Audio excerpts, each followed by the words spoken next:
उत्तर प्रदेश के गाजियाबाद में नियुक्त राज्यकर विभाग के उपायुक्त संजय सिंह की मौत के बाद पूरे विभाग में हड़कंप मच गया है। गाजियाबाद से लखनऊ तक इस हादसे की चर्चा हो रही है।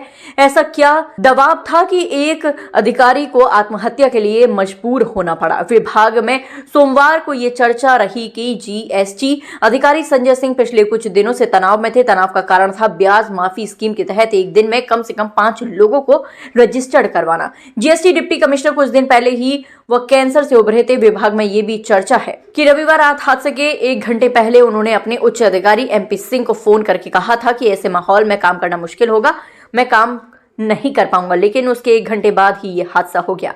नोएडा में डिप्टी कमिश्नर संजय सिंह की आत्महत्या के मामले में उनकी पत्नी का बयान सामने आया है। मृतक GST deputy commissioner Sanjay Singh की पत्नी ने डिप्रेशन की बात को सिरे से नकार दिया। पत्नी ने आत्महत्या मामले में गंभीर आरोप लगाए। उनका कहना है कि जीएसटी डिप्टी कमिश्नर पर काम का ज्यादा दबाव उनकी आत्महत्या का कारण है। इस मामले में विभागीय स्तर पर बीमारी से डिप्रेशन की बात कही जा रही थी। संजय सिंह की पत्नी ने विभाग की मौजूदा व्यवस्था को मौत का मुख्य कारण बताया। उन्होंने कहा कि संजय सिंह 10 साल पहले कैंसर से जंग जीत चुके थे। वह प्रशासनिक दबाव से परेशान थे। उन्होंने कहा कि सेक्टर 75 एपेक्स सोसाइटी में रहने वाले डिप्टी कमिश्नर की मृत्यु 15वें फ्लोर से गिरने की वजह से हुई है। नहीं, ही वॉज द सर्वाइवर। इसको नहीं कहेंगे कि वो जूझ रहे थे। He was very good patient of the cancer, और उन्होंने अपने अलावा भी बहुत अपने करीबियों का भी इससे इलाज बहुत अच्छे से कराया, चाहे वो मेरी सिस्टर इन लॉ हो या मेरे फादर इन लॉ हो। इनका कैंसर हम लाइफ थ्रेटनिंग नहीं मानते हैं, never. From the very first day it is said it is not life threatening. तो जो भी था इस बीच कहीं ना कहीं उनका एक ऑफिशियल मेंटल प्रेशर उनको, शायद इसको हमारे विभागीय लोग समझ पाएंगे, बट मेंटल प्रेशर बहुत ज्यादा था।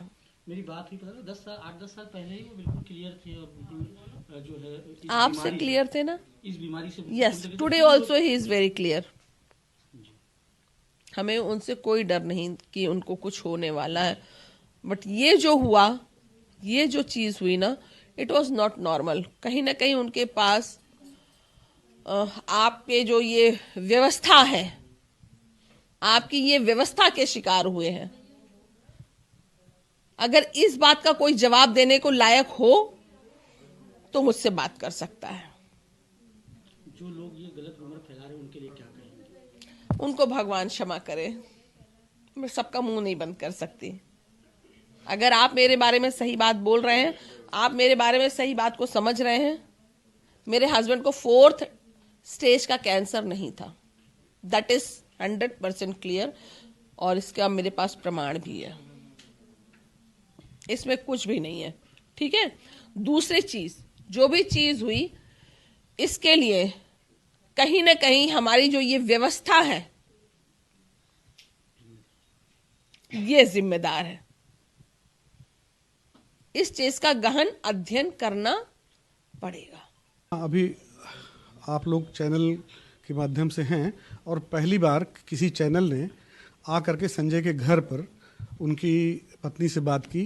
मैं उनका बड़ा चचेरा भाई हूं, और ये जो अन्य चैनलों पे बात कही जा रही है वो नितांत असत्य है। वो 10-11 वर्ष पहले उसको प्रोस्टेट ग्लैंड का इनिशियल कैंसर डिटेक्ट हुआ था और ही वॉज फुली क्योर्ड। वो पूरी तरह से बिल्कुल ठीक हो चुका था। और इधर थोड़ा सा कार्य पद्धति और विभाग की स्थितियां जो हैं, शायद आप लोगों को भी पता लगता होगा, विभाग में दबाव बहुत है और उसके चलते इनको एक अतिरिक्त चार्ज मिला था यहाँ पे, उसको वो नहीं चाह रहे थे, उससे वो थोड़ा सा परेशान था बहुत ज़्यादा। आज सुबह 10:15 साढ़े 10 के आसपास ये की घटना है, जो ये दुर्घटना घटी है, ये 5-7 सेक्टर नीचे जो 15वां फ्लोर है वहाँ पर वो थोड़ा सा वो शायद वो उसकी मनोदशा ठीक नहीं थी, अस्वस्थ था, और वो जो है एक तरह से एक्सीडेंटली शायद गिर गया। वो यही सत्य है। अन्य चैनलों पे जो बातें कही जा रही हैं वो नहीं ठीक हैं, उचित नहीं है। उसी ऐसे बारे में जब तक इनसे संपर्क न कर लेते वो लोग, ये चीज़ें उनको नहीं कहनी चाहिए थी। और आप लोग पहली बार आए हैं, आप लोगों ने ये बात पूछी है और ये जो सत्यता है आप लोगों को बताई जा रही है।